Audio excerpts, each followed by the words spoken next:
मित्रांनो नमस्कार. आज आपण जागतिक पुस्तक दिनाविषयी माहिती घेऊया. 23 एप्रिल हा जागतिक पुस्तक दिन म्हणून संपूर्ण जगभरामध्ये साजरा केला जातो. त्या अनुषंगाने एक वाचन संस्कृतीचा विकास व्हावा, वाचन संस्कृती आजच्या पिढीमध्ये रुजावी या प्रेरणेतून या ठिकाणी हा जो दिवस आहे हा साजरा करण्यात येतो. या दिवसाची सुरुवात 1995 मध्ये युनेस्कोने केलेली आहे आणि विशेष म्हणजे जगप्रसिद्ध लेखक विल्यम शेक्सपियरच्या स्मरणार्थ खास करून आजचा दिवस हा सन्मानार्थ साजरा केला जातो. मित्रांनो, अलीकडे माहिती आणि तंत्रज्ञानाच्या युगात प्रत्येकाच्या हातात मोबाईल आहे, स्मार्टफोन्स आहेत आणि अशा स्थितीमध्ये पुस्तकांप्रती असणारा जो एक जिव्हाळा आहे, प्रेम आहे किंवा वाचन संस्कृती आहे, हळूहळू लोप पावत चालली आहे असा आरोप अलीकडे होत आहे. विशेष म्हणजे अशा स्थितीमध्ये येणाऱ्या पिढीला पुस्तकांची एक आवड किंवा गोडी निर्माण व्हावी, पुस्तक वाचनाचा छंद त्यांच्यामध्ये जळावा या अनुषंगाने जगभर हा जो दिवस आहे 23 एप्रिल हा पुस्तक वाचन दिन म्हणून साजरा करण्यात येतो. मित्रांनो, पुस्तक केवळ एक माहिती देणारं साधन नाही तर एक ज्ञान, आपल्यामध्ये एक प्रेरणा आणि ऊर्जा भरणारा हा एक मौल्यवान खजिना आहे. ज्या पुस्तकातून अनेक महापुरुषांचे जीवन विचार बदलले आणि अनेक महान कृत्य त्यांच्या हातून घडून आलेत. अशा पद्धतीने पुस्तकांचा प्रभाव अनेक असामान्य व्यक्तिमत्व घडविण्यात अनेक पुस्तकांचं योगदान राहिलेलं आहे. मित्रांनो, या ठिकाणी आपण जगप्रसिद्ध अनेक समाजशास्त्रज्ञ असतील, विज्ञान क्षेत्रातील महान शास्त्रज्ञ असतील, राजकारणातील अनेक महान व्यक्तिमत्व असतील किंवा समाजकारणातील व्यक्तिमत्व असतील, अशा अनेक महापुरुषांच्या जीवनावर पुस्तकांचा प्रभाव राहिलेला आहे. भारतरत्न डॉक्टर बाबासाहेब आंबेडकर जे राज्यघटनेचे शिल्पकार आहेत, त्यांचं आयुष्य जर आपण वाचलं तर लक्षात येईल की डॉक्टर बाबासाहेब आंबेडकरांच्या जीवनावर अनेक पुस्तकांचा प्रभाव राहिलेला आहे. ज्यांनी बौद्ध तत्त्वज्ञानांचं वाचन केलं, जॉन डुई यांच्या तत्त्वज्ञानाचा अभ्यास केला, त्यानंतर कायदे असेल, अर्थशास्त्र, समाजशास्त्र यासारख्या विषयांची हजारो पुस्तके डॉक्टर बाबासाहेब आंबेडकरांनी वाचून काढलीत आणि त्यांच्या विचारावर प्रचंड एक परिणाम झाला. आणि पुढे आपल्याला त्यांचा इतिहास माहीत आहे की डॉक्टर बाबासाहेब आंबेडकरांनी जो एक लढा दिला, जो शोषित, वंचित आणि समाजामधून अगदी विकासापासून कोसो दूर असणाऱ्या समाजाला विकासाच्या प्रवाहात आणण्यासाठी जो एक मूलमंत्र दिला, शिका, संघटित व्हा आणि संघर्ष करा. मित्रांनो, ही कृती त्यांच्या महान विचारांची आहे, वेगवेगळ्या लेखकांच्या माध्यमातून त्यांच्यावर पडलेल्या प्रभावाची आहे.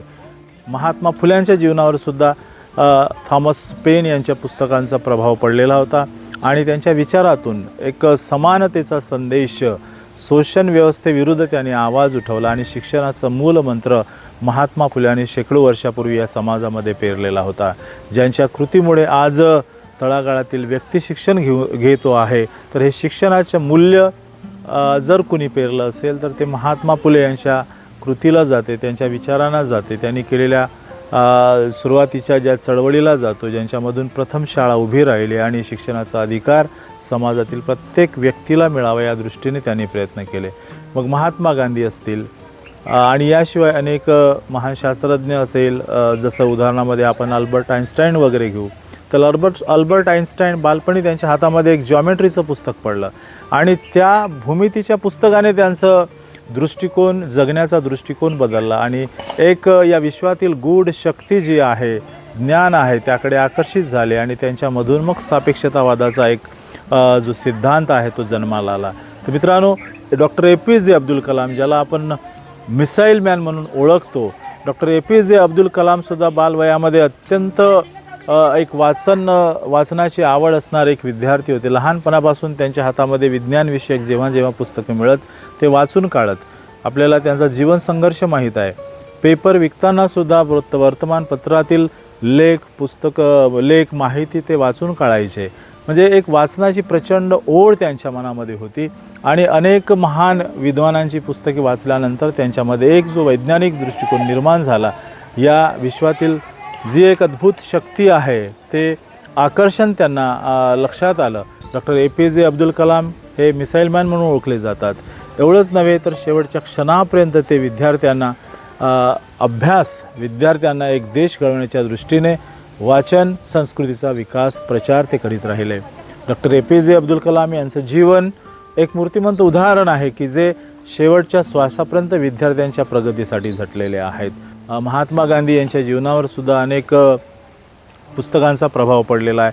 महात्मा गांधींच्या जीवनावर भगवद्गीता आहे आणि त्यानंतर महात्मा गांधींनी जो समानतेचा संदेश दिला, शांतीचा संदेश जगासमोर दिला आणि स्वातंत्र्य लढ्याचा जो मार्ग आहे, एक अहिंसात्मक पद्धतीने स्वातंत्र्य जगाला मिळू शकतो, अहिंसात्मक पद्धतीने देशाला स्वातंत्र्य मिळवण्यामध्ये जो एक नवा मार्ग, अन्यायाविरुद्ध लढण्याचा नवा मार्ग महात्मा गांधी यांनी समाजाला दिलेला आहे. तर असे अनेक महापुरुष होऊन गेलेत की ज्यांनी पुस्तकांतून केवळ ज्ञान मिळवले नाहीत, तर पुस्तकातून एक प्रेरणा घेऊन समाज परिवर्तनाचे साधन बनवलं आणि त्यामधूनच समाजाची प्रगती आज आपल्याला झालेली दिसते आहे. विद्यार्थी मित्रांनो, सुट्ट्यांमध्ये आपण एवढं काम करूया, तुमच्या आवडीचं किमान एक पुस्तक तरी तुम्ही वाचायला सुरुवात करा. केवळ पुस्तके हे आपल्याला माहिती देणारे नाही, हा संदर्भ लक्षात घ्या. या पुस्तकातून तुम्हाला स्वतःचं कॅरेक्टर, स्वतःचं व्यक्तिमत्व घडवायचं असेल, स्वतःमध्ये वैचारिक बदल घडवायचा असेल, समाज परिवर्तन करायचं असेल, तर महापुरुषांच्या विचारांचे जे अनुभव आहेत तुम्ही आपल्या आयुष्यामध्ये अवश्य जोडण्याचा प्रयत्न करा. यामधून उद्याचे भविष्यातील तुम्ही एक सुजाण नागरिक निर्माण होण्यास मदत होईल. चला तर एक छोटीशी कृती आपल्याला करायचं आहे. या सुट्ट्यांच्या कालखंडामध्ये एक पुस्तक वाचायला सुरुवात करा, तुमच्या आवडीचा कुठल्याही क्षेत्रातलं जरी असेल, पण ते वाचन करा, आत्मसात करा, मंथन करा आणि या छोट्याशा कृतीमधून भविष्यामध्ये उद्याचं एक मोठं परिवर्तन तुमच्याकडनं घडून येईल अशी अपेक्षा आहे.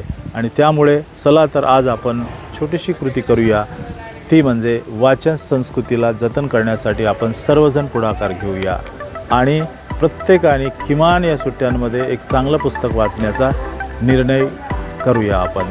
चला तर मित्रांनो, आजच्या दिनी आपण एवढं करूया. धन्यवाद.